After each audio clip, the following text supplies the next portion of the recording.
As we will see torsionally equivalent shaft here in this session. So this is very important because in the previous case to derive the expression for the natural frequency of a single rotor system, we have considered a shaft of only a uniform cross section. In actual practice or in real time situations, we may have a shaft of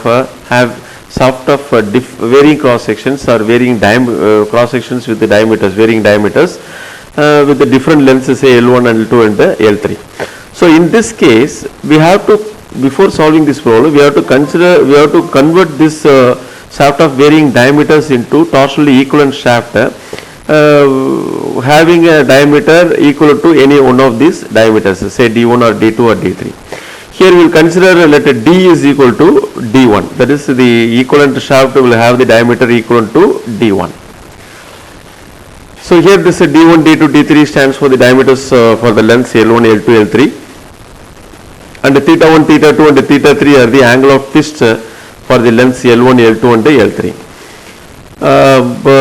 Here J1, J2 and J3 will give you the polar moment of inertia of the shafts of diameters D1, D2 and D3 respectively.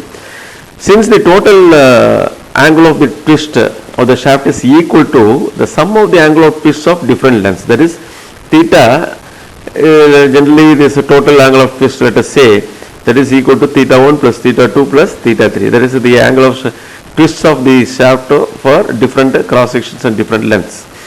So we know this from the torsion equation, theta is equal to TL by Cj. So theta 1 is equal to TL1 by Cj1, theta 2 is equal to TL2 by Cj2 plus theta 3 equal to TL3 by Cj3. Here this is C and T are common on both sides. You just take commonly on the right hand side and the left hand side, you just cancel it. So remaining what will have L by J equal to L1 by J1 plus L2 by J2 plus L3 by J3. And this polar moment of inertia for a shaft having a circular cross section will be pi by 32 d power 4. So you substitute this for J1, J2 and J3, replacing the diameters D1, D2, D3. So here also the denominators what we have, this pi by 32 is common throughout. So you can cancel this. So finally what will arrive is L by D4 equal to L1 by D1 power 4 plus L2 by D2 power 4 plus L3 by D3 power 4. So now this D what we have kept, we have assumed that D is equal to D1 because we are going to convert the shaft of diameter equal to D1. So you just replace D by D1 and you will get L by D1 power 4 equal to this one. Then multiplying throughout by D1 power 4, what you will get?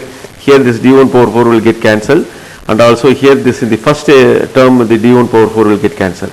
So L is equal to L1 plus L2 into D1 by D2 whole power 4 plus L3 into D1 by D3 whole power 4. Actually here the bracket is missing.